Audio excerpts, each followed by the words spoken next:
compreender a importância,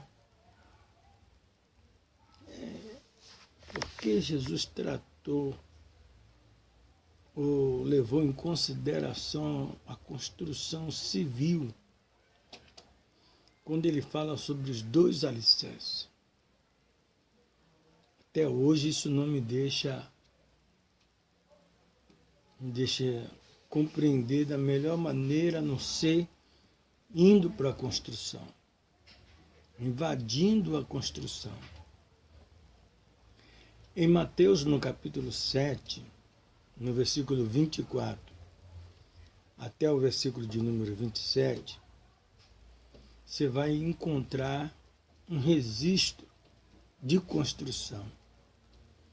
Um registro, não aquele registro da construção configurada da casa em si, ou seja, como você fazer uma casa, mas também aonde você faz a sua casa. Em Lucas, ele também fala da mesma maneira que ouviu o mestre dizer. E ele atribui essa mensagem aos gregos de uma maneira da situação climática para os gregos, dando a entender claramente a importância da construção de uma casa, ou melhor, de um alicerce em um terreno de qualidade. Jesus, ele se assemelha à construção de uma rocha, de um terreno sólido, onde deve ser construída uma casa. E o interessante é que Mateus, que fala aos judeus, ele também fala de uma maneira não mais abrangente, mas dando a entender com clareza a importância da construção de uma casa, do seu alicerce, em uma rocha. Jesus é a rocha? Não, Jesus não é a rocha. Aí é o modo figurado que Jesus utiliza em si, como ele disse, eu sou a porta. Como ele disse, eu sou a videira. Jesus não é a videira, Jesus não é a porta. Jesus, na realidade, ele é o Senhor da nossa vida e nos orienta ao lugar correto e de que devemos entrar, passar por ele, conhecer ele. A importância de ter Jesus como Salvador, a importância da estrutura que tem Jesus Cristo na minha e na sua vida, é a importância exata de que precisamos para que a palavra de Deus tenha total liberdade em nossas vidas. É importante salientar que quando Jesus fala dos dois alicerces, ele fala também de dois personagens muito interessantes, o prudente e o insensato, o prudente e o imprudente.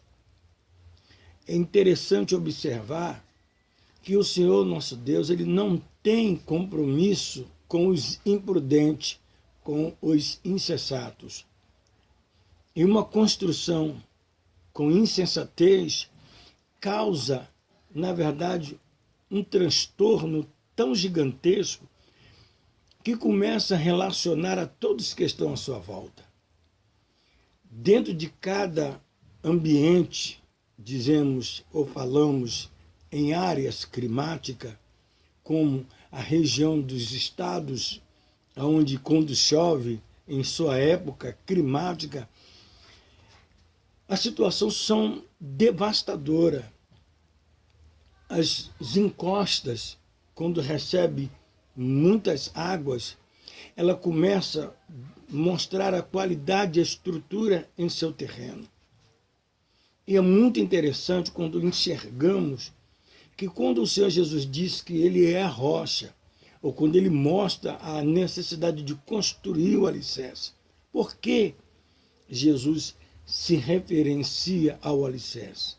Uma casa em construção, ela na verdade, ela precisa ser trabalhada em cima de um alicerce. O alicerce é tudo aquilo que nós chamamos de base para tudo aquilo que queremos que tenha estrutura, que tenha segurança. É interessante imaginar por que Jesus fez questão de falar no início do ministério de Levi, o Mateus, sobre a questão do alicerce. É muito importante levar em consideração a necessidade de uma construção. Casa, dentro do que você acaba de entender, é a personalidade do crente. Vós sois morada de Deus em espírito, já disse o apóstolo. E é muito interessante entender a construção. Nós temos ministérios que eles têm grande importância quando troca de liderança, e as suas lideranças se preocupam muito na construção civil. Alargar a nave, ou o templo, ou o local. Ele se preocupa em aumentar para a direita, para a esquerda, e assim sucessivamente. Mas entendemos que a importância, como Paulo escreve ali em Efésios, no capítulo de número 4, a partir do versículo 10 até o verso de número 16, você começa a observar o apóstolo Paulo dando importância aos que são chamados. É muita informação para pouco tempo de entendimento.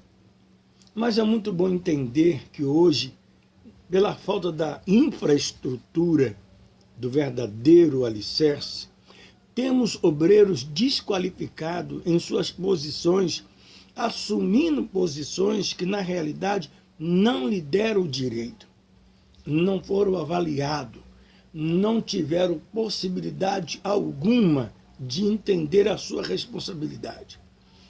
Quando o Senhor Jesus, ele apresenta ali em Mateus 7, aí também pela expressão de Lucas, já falando aos gregos, nós vemos que podemos observar que eles usam os elementos como chuva, como tempestade, como vento, e não são ventos qualquer, são ventos impetuosos, chuvas, correntes de águas, e não são correntes de águas qualquer. Nós estamos vendo hoje no Brasil a situação climática quando chove, os alagamentos. Nós estamos vendo pessoas que moram em lugares que aparentemente lugar bem estabilizado, de uma estrutura bem sólida, mas as chuvas, os alagamentos, as invasões das águas batem com ímpeto sobre aquela casa e mina sobre aquela casa, destruindo tudo que por dentro é. Nós entendemos os que estão em área de risco, em encosta. A Defesa Civil faz um levantamento incrível, ainda antes de chover, mas percebe-se que pela a negligência do sistema leva à necessidade do homem construir a sua casa em lugares reprovados. Mas o que temos em mão? O que temos em mão é uma estrutura que o Senhor Jesus Cristo nos mostra a importância de construirmos, de criarmos o nosso alicerce em uma rocha. Uma rocha, Jesus disse, se compara na característica da performance de uma metáfora, de uma comparação, de uma rocha, de uma coisa segura. Ela está dizendo aonde temos que estar seguro, onde devemos estar alicerçados, onde devemos estar com a nossa vida, a nossa atenção voltada, porque o que ele apresenta como vento, como chuva, como tempestade, ele apresenta como elementos capazes de derrubar uma pessoa, capazes de arrastar uma pessoa. Mas, falando de casa, se fala de um caráter, de uma personalidade, de uma estrutura, de uma moral, de uma construção de projetos, se fala de construção de coisas grandes. E se for em lugares, se for em projetos, os alicerces que é o projeto. O alicerce é o projeto. É isso que me chama a atenção, a maneira que o Senhor Jesus olha e orienta ao prudente. Todo aquele, pois, que escuta as minhas palavras e as pratica, eu assemelhá-lo-ei ao homem prudente, que edificou a sua casa na rocha, em minha pessoa, em mim, disse Jesus. Ele fala pela boca do profeta João, ele disse, sem mim nada podeis fazer. Então, Jesus está sempre mostrando que o crente não pode ter nada que Jesus não esteja em primeiro lugar. O crente não pode ter nada, não pode se relacionar com nada que Jesus não seja o centro. Se você tiver alguma coisa, algum projeto, alguma ideia, alguma maneira de pensar, alguma maneira de raciocinar, e que Jesus não esteja no centro, não tem validade. Não terá segurança. É como se você construísse a sua casa e construísse seu alicerce, os seus planos, seus sonhos. Existem muitas pessoas que cantam, que louvam, e diz que os seus sonhos não podem ser frustrados. E você aí entende que eles não podem ser frustrados.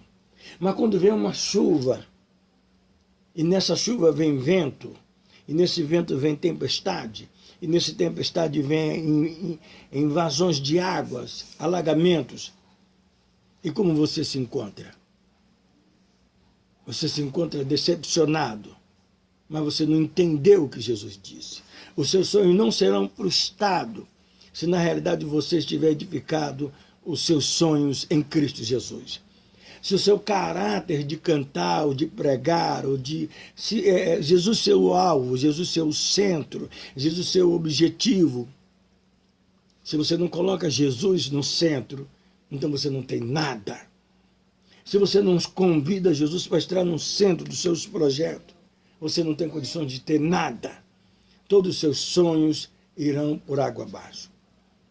É muito importante você acreditar e olhar de uma maneira clara, sem empecilho, e acreditar nos músicos, nas músicas, nos instrumentos, nos acordes. Porque é escrito, se a trombeta der sonido incerto, quem se preparará para a batalha? É muito importante quando tem um toque e eles estão em harmonia, e você entender que a sua casa está edificada sobre a rocha, em Cristo Jesus. Então não tem problema, não tem barreira. Você não vai perder. Você não vai sofrer nenhum tipo de avalanche. Você não vai sofrer nenhum tipo de choque com a batida das águas. É muito bom você deitar em uma casa e você contemplar a tempestade que ela se aproxima, mas você está dentro de uma casa que está construída em cima de uma rocha. Quando você constrói a sua casa na rocha, então você percebe a liberdade que você tem. De você deitar, dormir, e está chovendo, e está tempestade, está vindo um alagamento, mas não vai dar de encontro à sua casa. E se der, ela não vai cair, porque está edificada sobre a rocha. Leia com paciência Mateus 7. Mas leia com muita paciência. Leia com pausa, leia com entendimento. Não, eu não sei ler, peço alguém para ler. Hoje temos a ajuda da tecnologia que permite que você possa ter uma Bíblia e MP3 em seu celular. E você ouvir a mensagem. E você vai ouvir lentamente. E você vai perceber, vai poder repetir. Jesus dizendo, Todo aquele, pois, que escuta as minhas palavras e as pratica, eu assemelhá-lo-ei ao homem que edificou a sua casa sobre a rocha. Em João, no capítulo 6, em Lucas, no capítulo 6, e o verso de número 46 até o 49, você vai encontrar, interessante que ele já inicia no 46, dizendo: vós me chamais de Senhor e Mestre. É como se diz assim: vós me exalta tanto, vós falais tão bem sobre mim, mas não faz o que eu vos mando. Não faz o que eu vos